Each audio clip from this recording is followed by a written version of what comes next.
Welcome back to the deep dive. It is good to have you with us. Today, we are stepping into something that I think is going to feel a little unusual for us. Usually when we grab a stack of documents or, listen to a source, we're on a hunt. Right, we're looking for that aha moment. Exactly. You know the feeling when the puzzle pieces just snap together, the music swells, and we can, dust off our hands and say, case closed. We crave that. It's the standard payoff. I mean, we consume information because we want to get to the end of the story. We want the answer key. Exactly. But today, we're looking at a source that explicitly tells us to just put the puzzle away. We're doing a deep dive into the transcript for Shadow Files Episode 7. And right off the bat, this material warns us that if we're looking for a neat little bow to tie everything up, we're in the wrong place. We're in the wrong place. It's a fascinating pivot, really. The source material sets a very distinct, almost heavy mood right away. It describes the audio experience as postcard audio. Yeah, postcard audio. I wanted to stop on that for a second because I love that description, even though it took me a minute to wrap my head around it. When I think of a postcard, I think of a vacation. Wish you were here, sunny beaches, But that's not what this means at all, is it? Not at all. Yeah. Think about the mechanics of a postcard. It's a static image. A snapshot. A snapshot of a single moment in time. It captures a scene, but it doesn't give you the motion, the context of what happened 5 minutes before or where the photographer went after. It's frozen. Okay. And the message on the back. It's brief, it's restrained. So this source is telling us that the audio and these documents we're about to discuss, they're like that, reflective, restrained, and full of unresolved moments. And the big directive in the notes that really sets the vibe. Silence is allowed. That is a bold choice. In our world podcasting, news, social media, silence is the enemy. Oh, it's terrifying. Dead air. We feel the need to fill every single second with noise or commentary. But here, the source insists that the silence is actually part of the information. Which brings us to the core of what we're looking at. This deep dive focuses on a specific, really mysterious set of documents known simply as the 88 pages. And the source makes it very clear that analyzing these pages isn't about finding clarity, it's about feeling a certain weight. That distinction is so vital. Not clarity, but weight. Usually we read to clear things up. Here, we're reading to understand the burden of the situation. So just to orient everyone listening, our mission today is not to solve the unnamed case inside these files. We aren't putting on our detective hats to crack the code. Yeah. We're doing something that is arguably more important. We're trying to understand the in-between space. Right. We're exploring how we process information when an investigation shifts from, hunting for clues to something much more serious, something judicial. And honestly, for you listening right now, this is going to be a lesson in patience. Oh, absolutely. It's about learning to sit with the discomfort of not knowing. Which, let's be honest, is something modern life has made us terrible at. Completely. We want the tweet-sized answer, we want the verdict instantly, but this source is telling us that sometimes getting the documents, even 88 pages of them, doesn't mean you get the ending. Precisely. Yeah. So let's look at the artifact itself. Let's talk about these 88 pages. Okay, let's unpack this. The 88 pages. It sounds like a title for a thriller movie, but in this context, we are talking about a physical reality. The source emphasizes these aren't rumors. Right, this isn't my cousin's friend heard a guy say something. No, these are official documents. They're real. And that reality is important. In the digital age, everything can feel a bit ephemeral. But these are tangible pages, the residue of a real inquiry. But, and here's where it gets psychologically interesting, the source highlights a paradox. One speaker notes, "We know more than we did," but immediately follows it up with, "Less feels settled." That is so counterintuitive. I mean, if you handed me an 88-page report on anything, I'd expect to walk away an expert. You'd think so. You'd think 88 pages of official records would settle everything, but the source says completeness was never promised.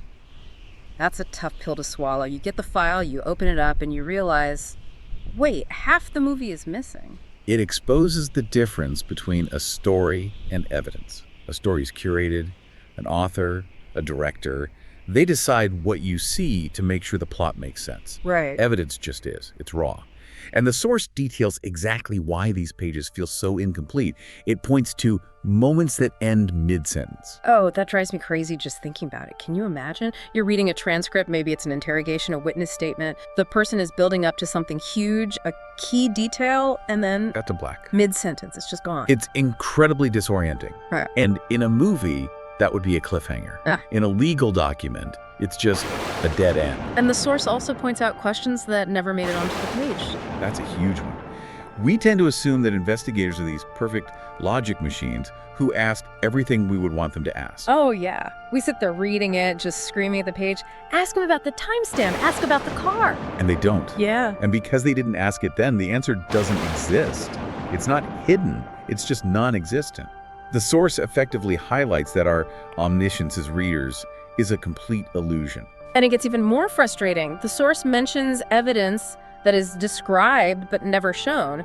So you have a document referencing another piece of evidence. See Exhibit B. See Exhibit B, and you look for Exhibit B, and it's just not there. It's like a ghost of a clue. And maybe most chillingly, the source notes actions that are acknowledged without context, without consequence. That part gave me chills. Just the flat statement of an action. Subject A did this.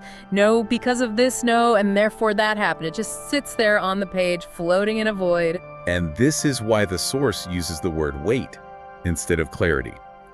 When you are confronted with gaps like that, evidence described but not shown, sentences cut off, it forces you, the reader, to carry the burden. You have to carry the weight of the unknown. You don't get the luxury of being walked to the conclusion. It's frustrating. I feel frustrated just talking about it. I want to know what was in that mid-sentence cutoff. And that frustration is exactly what Shadow Files Episode 7 is trying to dissect. It's bringing us to the hardest realization of all. The source says, this story is no longer just investigative, it's judicial. Okay, let's stop here. We really need to break this down. Investigative versus judicial. To me, and probably to a lot of people listening, they sound like part of the same process. Sure. You investigate, then you judge. It's all one big bucket. But the source draws a hard line between them. Why? Because they require fundamentally different mindsets. Think of it this way. Investigation is a process of expansion. You're widening the net. You're looking for anything and everything. Could it be this theory? Could it be that suspect? It's creative. It's dynamic. You want as much information as possible. So investigation is about possibilities. It's all about the what if. Exactly. But the judicial phase, that is a process of contraction. It's about narrowing down. It's about taking that massive pile of possibilities and filtering them through very strict rules of evidence. So it's not about what could have happened. It's about what you can prove happened. The source has this great line that really lands this point, because interpretation has limits. Precisely. During an investigation, you can interpret behaviors, hunches, coincidences. You can debate theories all day long, but the source reminds us that when things turn judicial, facts must be weighed, not debated. Weighed, not debated. That stops you in your tracks. It really does. Because we live in the era of the internet debate. I mean, how many threads are there right now dissecting true crime cases or political scandals? We treat everything like a debate where the best argument wins. But a courtroom doesn't work like a Reddit thread. Not at all. And the source actually calls out the internet specifically. Yeah. It gives the internet credit where it's due. It says the internet is fantastic at analyzing. Oh, yeah. It can compare timelines. It can spot inconsistencies. It can question the official narrative. We are great at questioning. We can zoom in on a single pixel in a photo and argue about it for 3 weeks. The collective brain power of the internet is basically a supercomputer for finding details. What?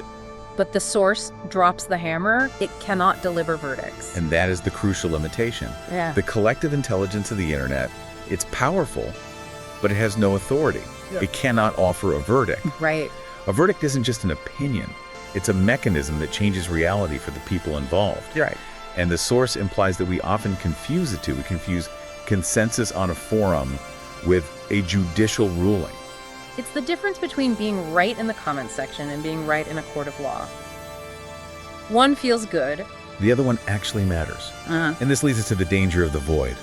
When we have these 88 pages and all these gaps and we have all this investigative energy but no judicial power, what do? We fill them immediately. The source says speculation fills voids quickly. It's like a gas. It just expands to fill whatever space you give it. Yeah. If there's a hole in the story, My brain is going to invent a reason for it to be there. I can't help ourselves. But this source contrasts that speed with reality. It says, truth moves slower. Truth moves slower. That's such a good way to put it. There's a profound psychological insight there. Speed is often the enemy of accuracy. We want the void filled now. We want the silence to stop. The source described the current state of these 88 pages as sitting in an in-between space. Yeah, let's look at that list describing their status. Not final, not dismissed, not resolved. It's limbo. It's limbo, and nobody likes limbo. Humans are pattern-seeking animals. We hate cognitive dissonance. We hate unresolved chords in music. It physically bothers us. And we hate unresolved narratives in life. When we see a silence or a gap in the record, our brain just screams, close the loop, fix it. But the source is warning us against that instinct. It talks about responsibility, specifically the responsibility to separate suspicion from proof. That is a moral duty that the text places on the reader, on the listener. Just because you suspect something based on a gap in the 88 pages doesn't mean you have proof of it. Right. It's so tempting to say, oh, the tape cut off, that means they were hiding something. Maybe. Or maybe the battery died. And here is where the source offers perhaps its most powerful warning, and this is the one I wrote down and circled. Premature closure is its own kind of distortion. Premature closure is its own kind of distortion. It is such a critical concept. Let's unpack that, because usually we think of closure as a good thing. We all want closure. But premature closure sounds like we're forcing it. Exactly. If you force an ending before the facts are there, you haven't actually solved anything. You've just warped reality to make yourself feel better. So you've created a fiction. You've created a fiction to soothe your anxiety about the silence. You are prioritizing your own comfort over the truth. You're effectively lying to yourself because the truth is taking too long.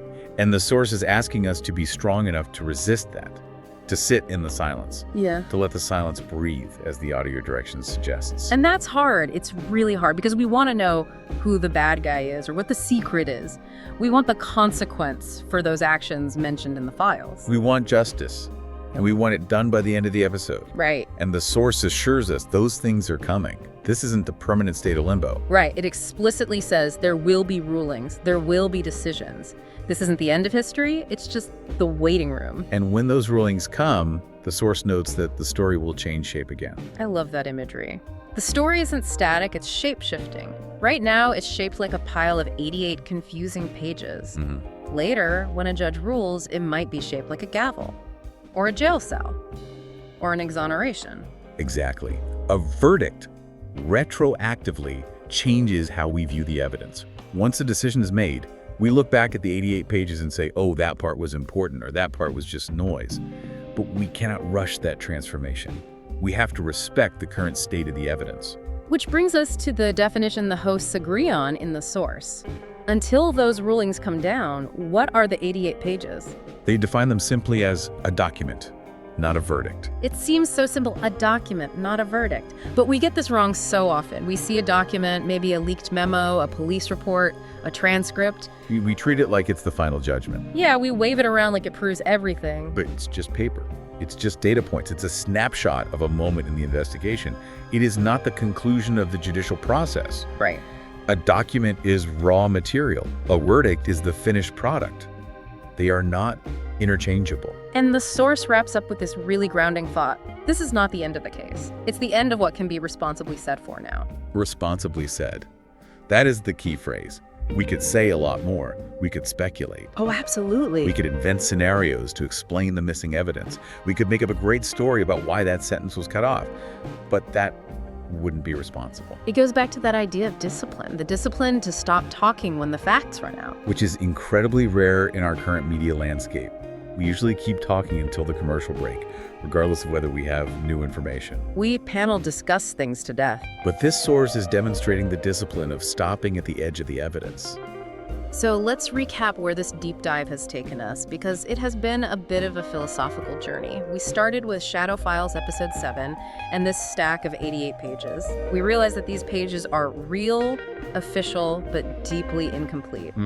Full of gaps, silences, and cut-off sentences. We discussed the shift from the investigative phase, where we're hunting for clues and expanding our view, to the judicial phase, where we must contract, weigh facts, and follow strict rules. And we acknowledge the limitation of our own tools. The internet can analyze and question, but it cannot deliver a verdict.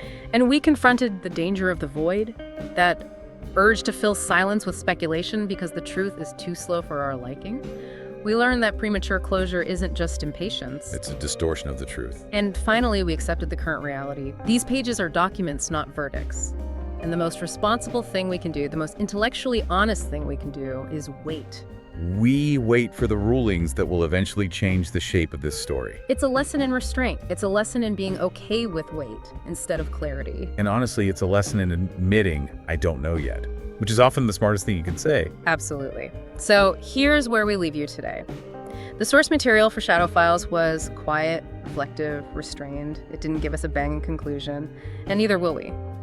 But we will leave you with the challenge to take with you. We encounter documents all the time in our daily lives. It's not just in true crime. It's an email from a boss that feels a little short. Yeah. A text message from a friend that ends abruptly. A news headline that seems to imply something, but doesn't say it outright. So how often do you mistake those documents for verdicts? How often do you read a partial story, a snippet of information, and immediately write the ending in your head just because you're uncomfortable with the silence? Are you filling the void with truth? Or are you just filling it with noise because you're scared of the quiet? Something to think about the next time you see a gap in the record. Maybe just let it be a gap for a while. Thanks for diving deep with us. We'll see you next time.